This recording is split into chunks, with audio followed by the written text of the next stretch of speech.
as artists, we need to be getting our name out there to credible places, and we should be featured. And the newspapers of, 20 years ago are gone. I mean, people have had front page features, but Wikipedia can't find that anymore. So, what advice do you have for artists about, how do you get yourself out there to be a bigger deal, maybe than, with some of these channels or magazines or news, the news sites that do still exist? What advice do you have for people on that? And it can be hard doing that yourself. You might need some feedback from some trusted people, maybe even your family. Just be like, is this unique? Because, there's some people that are saying to me, they're like, oh, I'm doing crossover. And that was unique maybe 10 years ago. It's not necessarily unique now. So what makes you unique? So that I would say the first thing is know your USPs, meet with teachers, meet with people you trust in the industry, get feedback, ask feedback, what makes me different?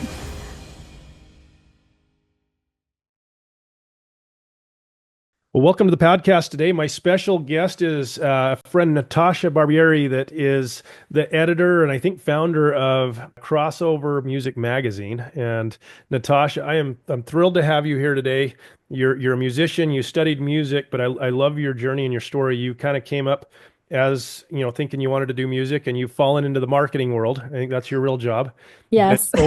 over the last 12, 13 plus years, and I'm sure you were doing this even before then, you've had this magazine essentially where you have featured some very, very successful, very cool music people. And the reason I wanted to bring you on here is I think you not only have a great story yourself, but you have been able to interview some just amazingly talented people. And as we were talking earlier, there's probably some similarities. Having done probably, I don't know whether it's in the multi hundreds of interviews with successful musicians, you've probably seen some consistencies and just some things that would be great takeaways and words of wisdom for people who are in the music world and trying to be successful in whatever that means to people, right? So thank you for being here. Thank you so much for having me, Jason. So, Natasha, let's maybe just start out. I like kind of framing where people have come from. I think one of the challenges we have as musicians is you think, oh, I came from this little tiny town and I'm a nobody, and I think it's really powerful for people to recognize, that we all feel the same way. We all come from we're born the same way. We, put our pants on the same way. I mean, we're all normal people. And so I think it's helpful to kind of know, okay, how did you end up getting to start the magazine? Just give us a little bit background on growing up, and then how did you end up deciding to start this music magazine? Yes. So I am a pastor's daughter. So we were from an earliest of age, you were put on stage to sing because, pastor's daughter, you have to sing for church. Um, Fortunately, I actually really loved it. So my sister and I did a lot of things together, and just, the passion continued to grow. I was exposed to Charlotte Church at a very early age, and that was like a life-changing thing for me because I saw someone that was young and that was out there making a living doing music. So suddenly it was a kid, you're like, why can't I do that? So that's where the journey starts. And I think I'm really blessed for my parents. They're immigrant parents. They didn't really see limits. So we decided we wanted to do an album, and they're like, okay, how do we make that happen? Where if we would have probably really thought about it, you would have thought all the things you've got to do with music. Maybe you would get overwhelmed, but we just went ahead and did it. And that same has stayed with me basically. Like I loved classical crossover. It didn't even have a name really when I was coming up. But I was like, I love these people. Oh, let me do a fan site. Let me do this. And then it just was like, let me try and interview somebody. And again, if you had really thought about it, like this little teenager kid in her bedroom trying to interview people, um, you probably would have taken a step back and were like, maybe not. But I think it's that blind, not understanding what I was getting into, even the fact that I called it a magazine as opposed to a blog or something. And people said yes. I remember, I think one of the first artists was Juliet Pochin. She's a mezzo soprano, and she was signed, I think, with Universal at the time. I have no idea why she said yes to the interview, but she said yes. And I was probably either 14, I don't even remember, but like that's where it started. People said yes. And the next one I remember was Laura Wright, who was also signed to Universal. And then through the years, it just started building and building and becoming something where it's like, oh, okay, maybe it's something more than me just doing it in my back room, because I want to know more about these people. Maybe there's a real audience for it, a real niche for it. Well, so crossover music, I think some Yes. people may not be familiar with, I think I've heard classical crossover, there's all these like little subgenres of music that have popped up. So in your mind, I mean, what is this crossover? What is that defined as? And, some of the people that people would recognize and be like, oh, I know what that kind of music is. Because I think most people probably like this music and they don't even know that it would maybe be considered that. Well, yeah, I mean, there was a point when classical music, people really enjoyed it. It was, being played out on public radio. You had stars like Mario Lanza, Deanna Durbin. They were making films and they were bringing it to the masses. And then it got to kind of this point, probably like 20th century, the music started becoming a little more avant-garde, a little less for the common people. And films, I think, still continued with that tradition of this just beautiful, lush music. And so you'd still got that kind of continuing through. And then you had someone like Sarah Brightman, who had a background, it was like in disco music. It wasn't classical music. But then she marries this composer, Andrew Lloyd Webber, and he writes a requiem. And who does he get to star in it? Her. And, he writes Phantom of the Opera, and it's for her. And she has this beautiful soprano voice that she didn't get to use with disco music. So I think in the simplest of sense, crossover is just the meeting of these two worlds, right? And it normally tends to be that tradition of classical music and then somehow modernizing it, not letting it get stagnant, bringing some new life to it. And of course, original music ends up becoming a big part of it as well. But Sarah Brightman, I would say, was one of the most important modern people that really just brought it out. And then she does a duet with a tenor named Andrea Bocelli. And then, at the same time, you have the opera world kind of seeing that and being like, oh, we want to do something too. So you have the three tenors and you have this music that's a little bit less of that highbrow, maybe avant-garde, and it's a little bit more for the people meeting them, doing traditional songs, doing folk songs that people really love. Yeah. But and I think of when people say classical music, is when I was growing up, classical was like, dead guy music. It's been, if you've been Yeah. dead for 100 years, that was your music. And I think sometimes people enjoy living in the dead guy music genre a little bit. But in a sense, you're saying, as people have evolved and there's composers, the new Beethovens, the new, Mozarts and Bachs, it's those individuals who've kind of crossed over, grown up in the pop or the theater. I mean, Yes. there's so many cool overlays with the classically trained musician, will say, and I think it's been very interesting to see over especially in the last 20 years, just because YouTube and everything, it's gotten so much easier to get your music out there. It used to be, you didn't have an audience or a way to find an audience unless you ended up getting signed with a Universal or somebody like that. And so do you, so with the crossover, I mean, is it pretty much any genre, or is it kind of that melodic type of music? Is that kind of what you envision? Is that crossover that you guys featured, I guess? Yeah, it tends to be a lot of that. Like I said, the Western classical tradition tends to influence it. But I also think that folk music has a bigger part than we realize. A lot of like the hymns we love, Amazing Grace, you'll hear that so many times in this genre because it's beautiful, because it's simple, and because it reaches people. And I also think if we think about the dead guys at their time, they were doing something innovative.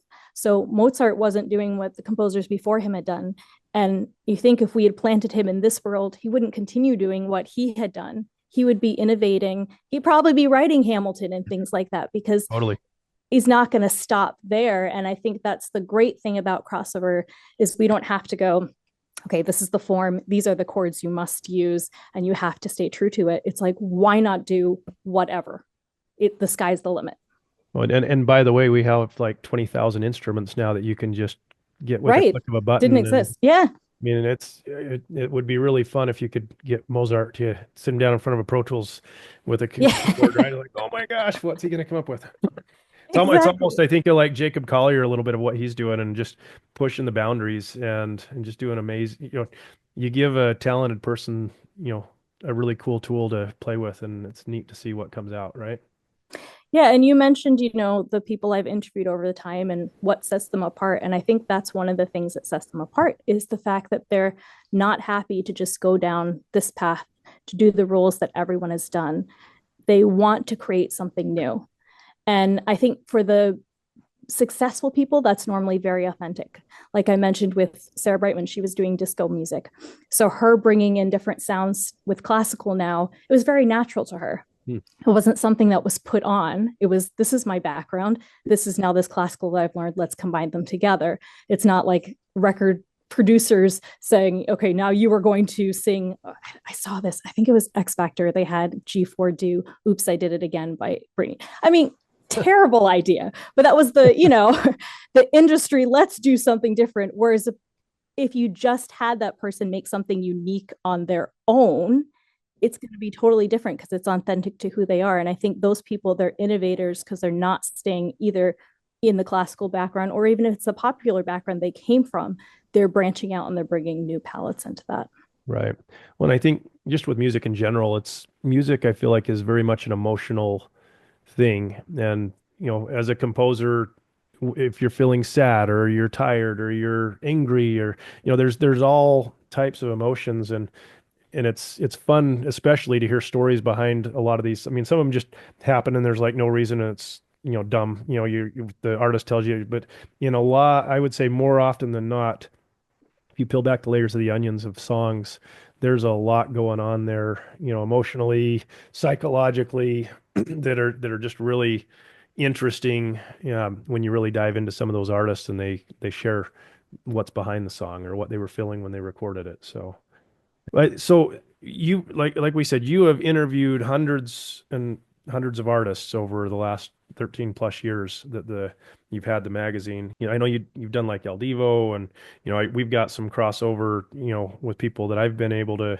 been fortunate to have crossed paths with, like the John Schmidt piano guys stuff, and Yes. the Celtic Woman I think is another one. Alex Sharp is another one that I Such a nice lady. just some really talented people. So as you look at when you're talking with these artists, is there some similarities or traits that, I mean, you said they kind of want to break out of the box and they don't want to be held in that box, but I mean, is there like this like glow around these people where you're just like, oh my gosh, they're untouchable type of thing? I can't even walk up and talk to them, or is there, I'm just curious from a human factor, what do you see, or have you noticed some things about these people that maybe they're doing something a little bit different, or they treat people a certain way? Yeah, I'm guessing there's probably some things you've noticed.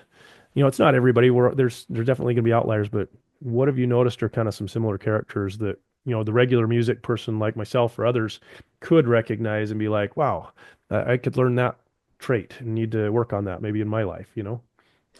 I think, first of all, people that have been had the most success, to me, they are some of the easiest people to work with.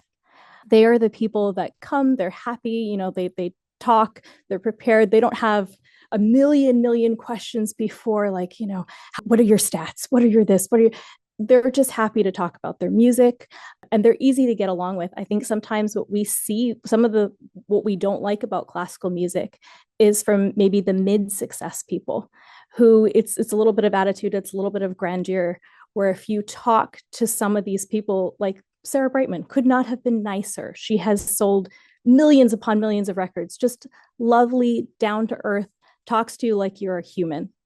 Lisa Kelly, I loved her from Celtic Women. I was so nervous to chat with her, just like warm, talking to me like a person. And I think that's what it is you can see if that's how you're treating people, you're being kind to them, you're being authentic to them. People want to work with you. There's no airs and graces. And it's the more you learn, the more you want to help people, and you're just generous rather than being like, okay, what's in it only for me. I think they've come to a level of success where they're generous with their time, careful of their time, but generous, in speaking to people, and kindness, I think, is a big thing as well. That's amazing. I one of the one of the things I think I've noticed in just musicians in general that have been really, I think that easy to work with is absolutely a similar trait. I mean, that's spot on. The kindness for sure. I'm just thinking through some of the people that I know are the people pushing the Death Star buttons back behind a concert. And as I've talked with some of those friends that I have I mean, we're talking big shows, and there are a lot of those big name people that they just will gush about how easy they are to work with. They show up, they know what they're doing, they're prepared. They're appreciative too. That's the other thing I think it probably carries over to that kindness. They appreciate that you are willing to be there to help them, and they recognize you as being a major part, I think, in helping you shine in your way. You don't realize how important that switchboard person running the audio in the back of the house is until something goes wrong, and it's like, ah, and they, it's one of those where, yeah, I think that's a very interesting thing. I One of the other things I feel like is common that I've seen as well is just the word humility, and a lot of those you said teachable, and I what's interesting with the word humility, if you study where words come from, the word humility comes from humus. And in the Latin form of humus, well, just the word humus is like a soil. And so it's like the most healthy of soil that you can have. And when you're planting, if it's spring here, we're doing gardens, you want that humus. But if somebody's humble or has humility, that means, it roots right back to they have the ability to help things grow and thrive just like that soil does. And so I think a lot of times the successful people have excelled at probably listening and learning and being coachable and taking feedback to reach the level they're at too. So And I think it's maybe not all of it because we're humans, we have insecurity, but I think some of the insecurity goes away for them because they've done all these things. So they don't have to be so uptight. And they have the experience, so they can be in the moment, they can enjoy it. And I think another thing about very successful people is they'll have either hardships or they'll have people telling them no, and they do it anyways. yep. I can think of dozens of examples of that in other people I know and myself more times than I'd like to admit. Just like, like for me, honestly, with writing music, one of the first times I decided to write music was because my teacher told me I think it was Beethoven song, and told me I needed to be played a certain way. And I was told at my piano lesson, when you start writing your own music, you can play it the way you want to do it. Like, well, like the next week, I went home that night, I think, and started writing my own song out. And I, I wish I could have had a camera, but I literally wanted to show you, look, I wrote my own song, so I can play Beethoven how I want. Now you can't say anything about it, right? Um, Exactly. so, so no, that's fun. So one of the challenges I feel like, especially for independent artists and even for those really well established artists, is finding. I mean, with your magazine, you do an incredible job of featuring telling stories about people. I mean, I just commend you on that with what you've done over the years, and you are very, very good at helping share stories. And as artists, I think we want to have press, but it's really an awkward thing to, like an artist.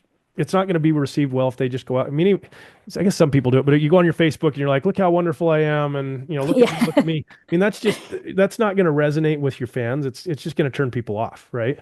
And so I think what you're doing with the magazine is given a platform to share how awesome somebody really is. And they probably should be out there saying, look at me and showing off, but it's just not a natural, comfortable thing that works. So I commend you on being able to share those stories for people. But I'm just curious from your perspective, having been in the marketing world, what what are ways that independent artists can get featured or have something that's newsworthy that shows up on Google? Or I know there's people that want to get on Wikipedia and be, have their I know there's lots of people that send out like spam and garbage stuff about get your name on Wikipedia. I had one person, this was a couple of years ago, and they wanted to charge several $1,000s, and they're like, well, we're gonna write articles about you, and this is our 10 article package. And it was like just garbage stuff that was made up to make somebody feel like it wasn't even about, wouldn't have even been about me. I was just like, no, that's not who I am. That's not authentic. I don't want just dumb articles that all of a sudden like have my name written in there. And if Google actually read this, they'd think, this guy's a scam type of thing. But I think but I think as artists, we need to be getting our name out there to credible places, and we should be featured. And the newspapers of, 20 years ago are gone. I mean, people have had front page features, but Wikipedia can't find that anymore. So what advice do you have for artists about, how do you get yourself out there to be a bigger deal maybe than, with some of these channels or magazines or news, the news sites that do still exist? What advice do you have for people on that? But yeah, this is kind of the difficult part because you have to get out of the singer mindset. You've created this project that you love, and here it is.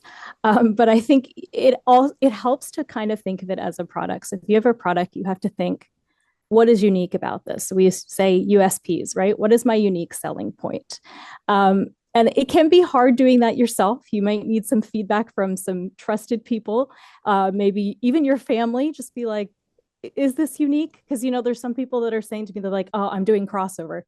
And that was unique maybe 10 years ago. It's not necessarily unique now. So what makes you unique? So that I would say the first thing is know your USPs, meet with teachers, meet with people you trust in the industry, get feedback, ask feedback. What makes me different?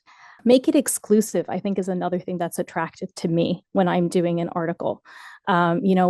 If you're somebody that hasn't had a lot of press to date, or like you said, maybe it's been lost or whatever, give me something that's exclusive. If you do this story, if you run me on the cover, like it's exclusive for 2 months or something, that the announcement of my album, that's enticing to the journalist why we want to cover it. So it's a unique story and it's exclusive to them.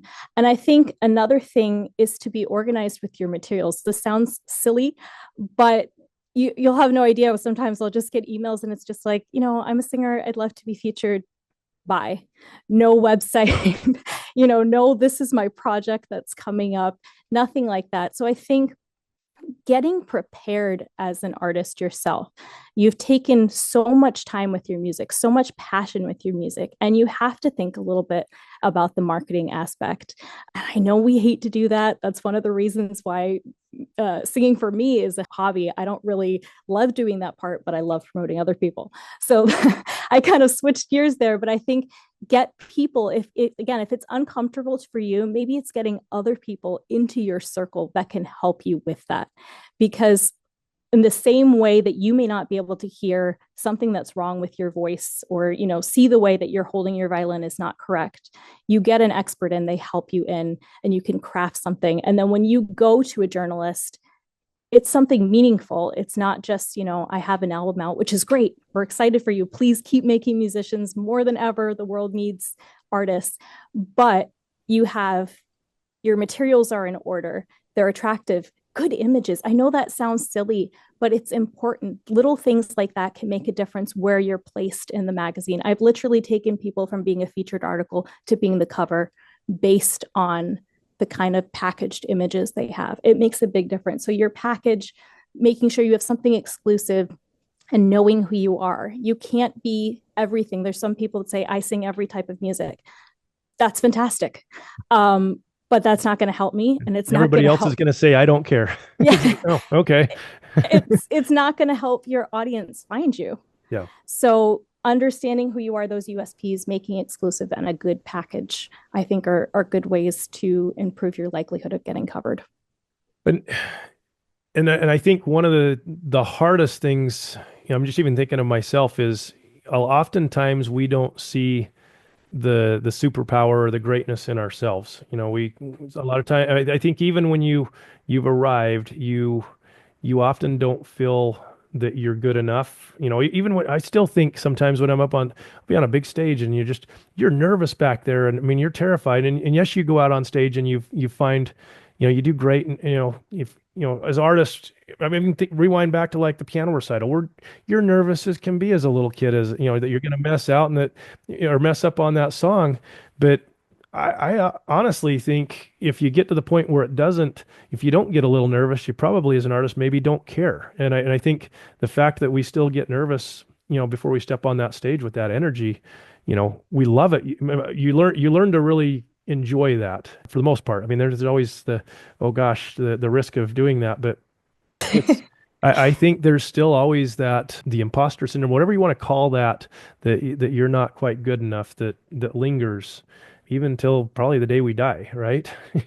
Where people are trying to figure out what it is. I do think it's interesting when a news reporter, I mean, I've had the good fortune of working with a lot of PR firms over the years. And in previous, back when I was working at the bank, we actually had a full PR firm along with our ad agency, and learned a lot about that world of what those hooks are to get people to want to cover it and to write a good story. And it's a much harder thing to do than you realize. And I think it's even harder to see those stories and hooks in yourself. I think, as an artist, it's important to maybe even sometimes I think your friends don't want to, I don't think the friends even realize oftentimes because they're so close to us. They just think, oh, that's just that's just John or Sally or Jane or whoever it is. They almost, I mean, you almost need to bring in somebody from the outside that's like, do you realize how amazing that is that you've done this and this and this and this? And you're like, I just do that. And it's one of those, I think you don't realize you have that superpower, whether it's music or anything else. We all have things we're really good at. And it's nice to, and I think for the news portion of it, you really do need to bring an outside person. Like, I mean, kind of like what you've done with the magazine. I'm sure you've had, almost every time you do an article, you'll find some angle that artist didn't even really know was cool. And they would just shrug their shoulders and be like, "Oh, is that a big deal or that thing?" So, I think those are the exciting moments for me when I do an interview. And sometimes the materials you receive again are very brief. There's not much in them, but I must have really liked your song. So I'm like, yeah, let's do this. And then it's like this light bulb moment. I'm thinking one of the artists, I think again, she had a very small website, Amy Wallace, beautiful voice. She's done so many different collaborations with like film scores, all this kind of stuff. And I just remember, being like, okay, I'm going to talk to Amy, and then just talking to her and get so excited. She, speaking of humble, just like such a beautiful personality. And then it's like, oh yeah, I'm doing this and I'm doing this and this, which was never mentioned. And I think all those kind of things, you see how interesting she was. She never had voice lessons, I don't believe, for a long time. And then she would just try and find little ways to learn, the search for knowledge. And it becomes this very interesting person. So yeah, I think sometimes you really do need someone outside of your normal, the same way you would do when you have a coach. You have your regular voice teacher who knows your voice inside and out. She can help you, but then you'll go to that coach session and you'll learn something that the pair of you have not thought of, and it can change your, just propel you to the next level. yeah. So working with people that you can trust in the music industry. Yeah. Well, so I mean, I know you know quite a bit about that PR industry. I mean, getting feet. I mean, back you rewind clock back 20 years ago, like a newspaper article would have been the big deal. Getting on your local news TV station. I mean, that was a even bigger deal and even harder to get. I mean, let alone if somebody could get on like the Good Morning Show, America show type of, or those feature news type of things. It all came down to kind of some common elements, that would grab somebody's attention, just like you'd be doing for a Facebook post if you're trying to get people to pay attention. I had one situation back at let's talk, we'll put on my banker hat here. We had a situation where we had a elementary school that my bank had sponsored a penny bin to these sixth grade kids. They were, I guess one of their like core things they were supposed to learn is what does a million of something look like? And the kids came up with this idea, we want to see what a million pennies looks like. And they literally dreamed this up. The teacher, I think, reached out like 8 or 10 years earlier to the bank and said, "Hey, you're our bank. Our kids want to figure out how to get a million pennies. Is that something you can help with?" And pennies were still a little bit of a thing back then. And they'd actually gone to an engineering firm and they got this engineer guy to design a penny bin that was plastic things, but getting a million pennies to like stay inside of a thing. I mean, it was like full on metal with like bolts holding this thing down. You could probably fit like 12 kids inside of it, crawled inside of the bin. And I didn't even know that it had happened. And I get this call from the principal, like, yeah, we think we have a million pennies, but we have no idea. The bin's almost full. Can you send an armored truck out there and I'm just like, like how big is this thing? I'm like, do I need like two armored trucks? Do I need, and it was one of these unique elements where the kids had done something cool. There was a visual element that was really amazing. And then the principal's like, well, the kids decided they wanted to raise the $1 million, $10,000 or a million pennies, and they're going to take that $10,000 and they're going to donate it to a group in Africa and Zambia they identified, and they were going to build schools in Africa to pay for teachers, and it ended up that they were going to be able to fund like three schools, and I mean, there's all this like all these elements for something, and I thought, oh, this is cool. Like I called the newspaper up there. I'm like, hey, and I've got thinking, I'm like, wait a minute. I'm just going to put that same little brief together and just say, hey, on this date, I'm sending an armored truck to this elementary school that they're giving you permission if you wanted to come and like take pictures of kids climbing in, like scooping pennies. They think it's going to take 5 hours to do it. And I just sent it to all the news stations. I'm like, yeah, nobody will show up. All four out of four news stations like sent trucks, and this is like a 2 hour drive north. Like it's out of the way. And I'm up there just to kind of oversee it with the truck, and I was going to take a couple pictures, and all of a sudden there's like I'm getting like text or messages, hey, there's like this news station here and we don't really know what to do. And so it ended up, I think it broadcast on almost 80 stations. I had some service that was sending emails telling me, hey, you broadcast in, Alabama. I'm like, I'm in Utah. And like across the country. And then all of a sudden, like the next, like 2 days later, yeah, Good Morning America aired your uh, like feature story for a full minute with kids, like helping kids, kids that were poor in Africa. I mean, it was one of these moments where I'm like, wow, if you can really find that hook and dial it in, that's amazing. And I think, the reason I share that story is as an artist, I think, is there some element that's unique that would there's something. I mean, you're probably not going to have something as crazy as a million pennies, but is there a vision? Yeah. Is there helping someone? Is there a story behind your song that's Mhm. that's a unique thing to share? And I'm just curious as you've thought about some of these, and I know you do this I mean, you help people in your job for the real job doing that. What tips do you have for helping an artist recognize the greatness in them or the coolness in their project that now would give that hook to the news person? I think the human aspect is something we forget a lot, connection. Um, I'll just say for my other job, so outside of music, we have a product that it's business to business. So it's not something that most people want to run stories about, to be honest. It's software, it's to business. You've installed something, that's great. But I think where we see success is when you start getting the human element. How is this helping real people? And I think with musicians, what we're doing is so personal. So it might be that story of your song, the story that it was inspired by, the life changing event that your music has taken you on. Um, because whether people do music or not, they can connect with the struggles that you've been through, that they can correct with your joy and with your pain. And so I think that is just such a huge part of it is human. It's not just, and I sang for the Pope, which is awesome, and you might get a good story there, but it's the feeling it was meaningful to me because the humanity of it, I think, is always really important. Oh, that's gold.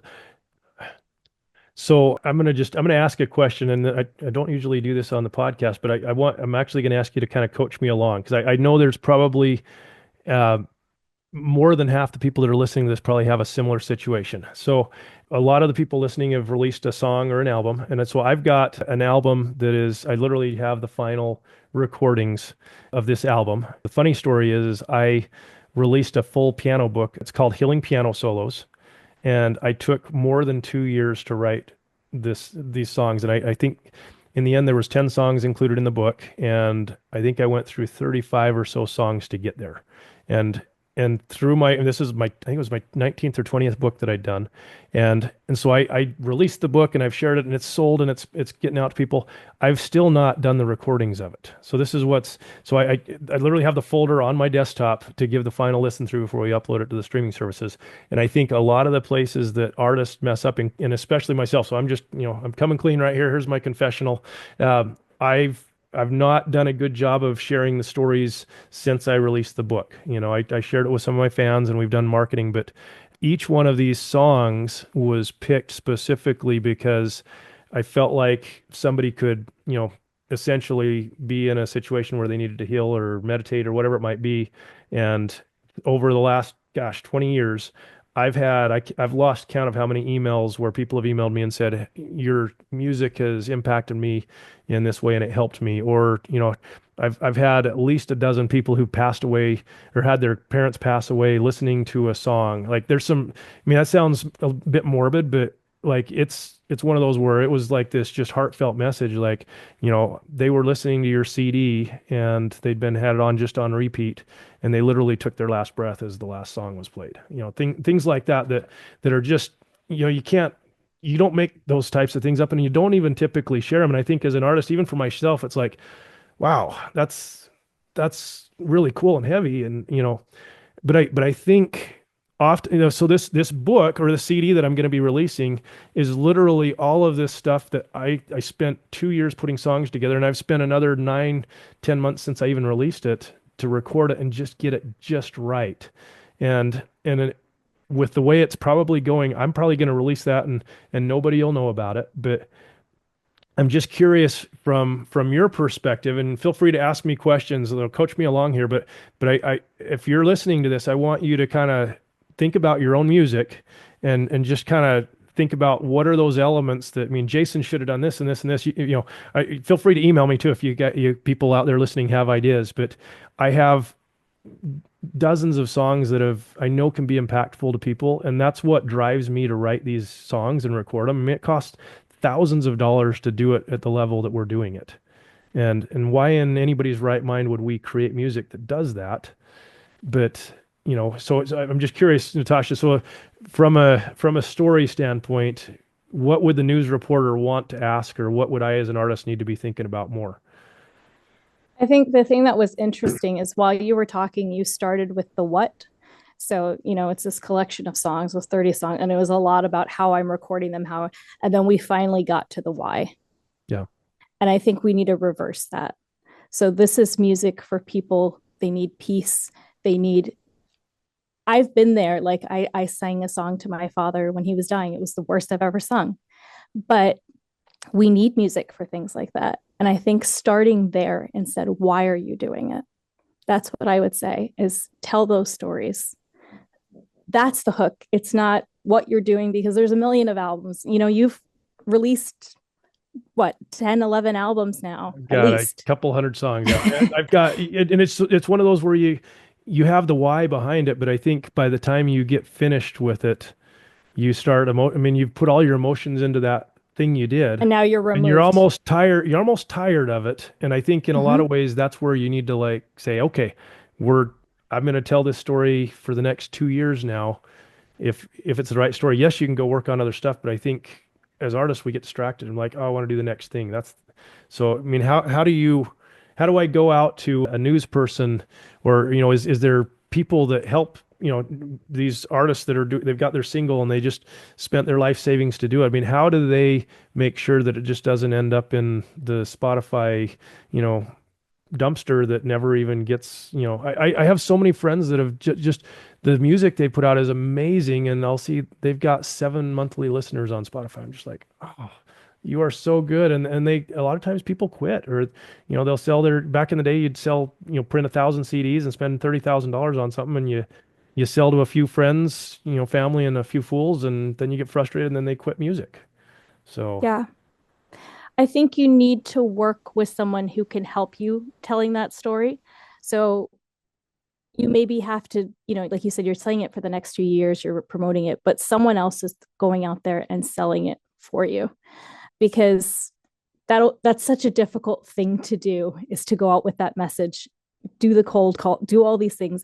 But if you have someone, I think that even just sat with you, heard your story, and then they're saying that bit, that bit, that bit, we're going to do.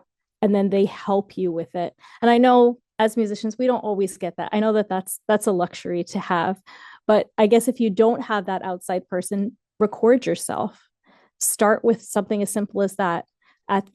This is why I wanted to do it. And then listen to it back and say, what are the points that are standing out to me that, I wanted to do this song because I've always loved it. That's great.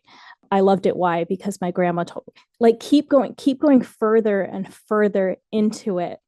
And then, you'll remember this is the first song I ever had. I remember it clearly in my grandmother's voice, and this is the connection to my heritage. It's a lot more powerful than I've always liked this song. So just, I think just keep asking the questions, keep going deeper. What's the deeper motivation there? Because, like you talked about psychology, a lot of us, the reason we connect to these songs is not superficial. The way we talk about them sometimes is, but when we really deal, it could even be a phrase that just touches you so much, and it's going to resonate with people, not with everyone, but it's going to resonate with people that need that particular message. Yeah. Well, I think it's so funny that as artists, we will spend countless thousands of dollars on instruments and maybe voice lessons, music lessons, whatever it is. And, even when we start writing music, we will spend how many hours of time do we spend writing the music and then going to the studio and paying, crazy expensive stuff for buying the microphones. And even if you're doing it at home, the amount of investment we put into recording and getting it just right is nobody knows that unless you're the one doing. I mean, if you've done it, but outside of that, I don't think fans or just people that hear the song have any clue as to what goes into that. But I find it so interesting that oftentimes, like, we're not willing to spend any money on the marketing side of it or the storytelling side of it or the PR news side of it. And probably a lot of that is that we don't know how to do it. So telling the story is hard anyway, but a lot of people are like, well, I don't know how to reach out to Google and end up on, I mean, how do I end up on the little news feed so somebody reads this cool story? There's a handful of them out there that you read, but how do I, as little artist that nobody knows, do that if you're feeling that way?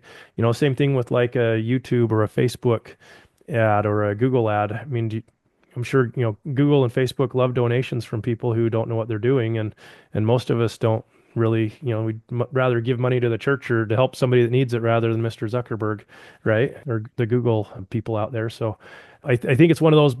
Just honestly, if you are trying to become a musician, get your music out there, it's probably a wise decision to set some sort of budget with a goal of obviously accomplishing something. Maybe it's just getting people to listen to your thing or, grow your YouTube channel. And there's some amazing tools like Hyped It that have made it really easy for an artist to learn how to do. I love Hyped It. If you aren't familiar with that and you're an artist, and go check those guys out. They are amazing. I've seen, I had an artist, somebody I passed along to that, and they ended up getting over, I think they hit 100,000 song plays with like not even more than a couple $100. And it was just, their mind was blown. They're like, oh my gosh, I get like, 120 people that watch my video, and I just, had 50,000 people in 3 days. Like, what just happened? I helped another artist just recently that in 7 days we went from launching the album, and I think we hit 135,000 views in the first 7 days on the video. And there's things that you need to think about for like just training the YouTube algorithm or the Spotify algorithms to know that you exist. And I think it's almost become a requirement to invest a little bit, and that's probably, I've heard some people say you need to spend $2,000 on a song. I've not done that myself yet, but I think it's a wise thing to plan for if you care about actually having somebody hear your music. And I'm guessing from a PR side, I mean, what does it? I know with the magazine, you guys are a nonprofit, and I mean, you've just done amazing stories. But as you've worked with PR people, should artists kind of in their back of their mind think, oh, I should set aside $1,000 and write an article, or is there are there people out there that it'd be worth spending $2,000-3,000 and getting some articles, and all of a sudden you blow up with a story and you've got 1 million people all of a sudden, is that a couple $1,000 worth the investment? In my mind, I think yes, but I'm curious your take on that. Yeah, so I think, like you mentioned, it's interesting, even as something as simple as analytics, right? People don't have it, they don't know that they need it. Um, when you're trying to build a name for yourself, even if you're trying to get gigs, yeah, they're going to look at your Instagram followers, but press is also part of it that people don't think about it. So it is a really important part. And we talked about how hard it is to promote yourself. So if you have that in your budget and you think your long-term goals, not just your short-term goals, but where you want to be, where you envision success, if you want to build a reputation, I think that's where a part with press too. It's not just, this one song I want, and then I'm going to leave it there. You're building a reputation, you're building a career. So press is really important. I think what I would do, first of all, is research. So something we do in the business side that we don't do so much as singers, I feel like, is competitor research. So who are the people that are really, Jason, you play piano, you do all these beautiful sons, the piano guys. Okay, let's look at them. Who are some artists like me and what are they doing? You can do things like you can even look at people's ads. A lot of it is transparent. Who are they marketing to? Let's look into that a little bit further. Okay, they're getting coverage of their press release. Who wrote it? Where did they get that placed? Start paying attention to those kind of things. I think, especially for me, just because I know from this music is kind of niche. There's going to be certain publications, certain people that know what's going on within your set of music. For country, it's totally different, I'm sure. So you want to be able to look, see what other people are doing, see stories that you like that resonate with you. And then maybe you'll find a common denominator. Maybe it's one publication and you say, okay, now I'm going to trust these people. It's an investment in yourself because it may not see the immediate results. I feel like as if you just do $1,000 on a Facebook ad, you might see, tons of impressions right away. Whereas press is really building that reputation. It's helping your long-term career. It's helping build reviews, all that kind of thing. So it's an investment in yourself in your future. Well, and I think if I rewind back to before I worked a little bit in that world, a lot of people think, oh, well, you can't just buy. Well, I guess there's some of these online articles you can go buy press where you write an article and they'll just stick it on there as like a sponsored story. But like real press is not something that you can buy. Like the process to get there is there's a story or a hook of some kind. It used to be you'd actually fax out a press release with all of the talking points. And if you were doing a good one, you would kind of have, here's the quotable quotes that you could do. And so you'd have a really good headline, and maybe one paragraph is all that would get looked at on that news desk because they were getting 300 faxes for the day. And then there'd be the bullets of here's what the story could be about. And then sometimes we would actually write, here's what the story could be. And if you hooked them with the headline, there was a chance they'd read the bullets. And then if you were really lucky, they would actually go and I remember I had one that I think we got like 3 or 4 paragraphs. They literally copied and pasted. I don't know whether they wanted to go to their kid's baseball game or what, but they were really well written. So it was great, but it just made me laugh. It's like, I totally just like wrote your whole article for you and you just put it in there and it was good, but it made me question for a minute. I guess I should just go be a news reporter, back in the day. So No, definitely. Those packages I've received them, like I mentioned before, even the fact that classical crossover is one of the smaller subsets. I'm sure the people that do Billboard magazine get, millions and millions, but I get a lot of emails coming through. And the ones that do stand out, they have a good headline. They have something like a hook that's going to draw me in, something different about them. It's not that, you know, James Dean is recording an album of hymns. Great. And what? And they have something, like I said, the exclusive thing is always great. If you do it these first couple weeks, you will be the exclusive interview for them. I remember an artist named Laura Auer did that, and I just love her as an artist anyways. But that was a little pull to get me in away from the other emails. So I think all those little things help pull you in rather than just I'll get CDs sometimes. No, not much with them. It and I don't want to be mean, but I have very little time sometimes to listen to all of these things that get sent. I again, just a small subset. I need a nice headline, something that's even images, like I mentioned, as silly as that is, something's that's going to draw you in. Easy, accessible video, those bullets, and then as you break down. It's so helpful, honestly, to know that the direction that sometimes people want to go. So yeah, well, it's and been I very think it's helpful to me. really this what you're sharing is absolute gold because you've been the person that's writing articles. You've kind of been in that news reporter seat, and not you're not getting paid or bribed or anything to do this. It's one of those where this is advice coming from somebody that's literally the one writing the articles and finding the stories. And I think there's so much value in that perspective that I hope people recognize. Like go back and rewind this part and like listen to it again because there's been so much good stuff shared.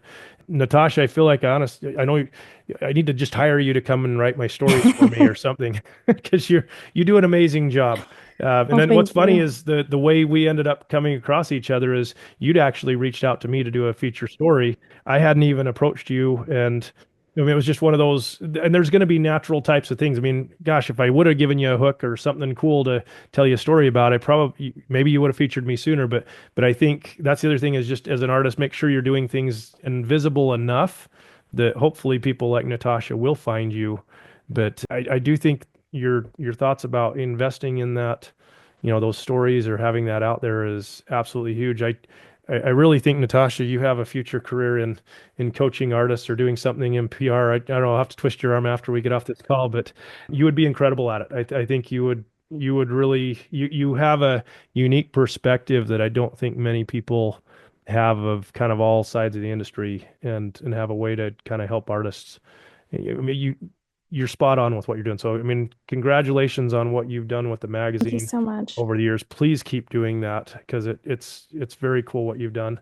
But I would love to see you in the future be able to coach several artists. Maybe we'll have a side conversation after this. I'm gonna have to hire you to come work with me and help me because I know better. But I think I think you have a lot of opportunity to help a lot of people and bless a lot of lives if you want to take it too.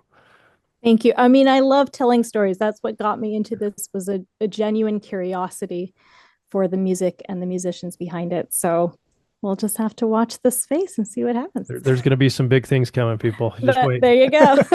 Well, Natasha, thank you again. If people want to check out all of the articles you've got, it's crossovermusicmagazine.com, correct? We'll have the team put the show notes. Will have all of those links. If we're really lucky, we'll get a link that'll have some special coaching deal that Natasha will offer, Yeah, and yeah. I'm sure there will only be like 5 or 6 spots because you're too good and too busy probably to do this. But anyway, we'll put that out there. So Natasha, we'll be talking more. Thank you so much for being here today. Thank you so much, Jason.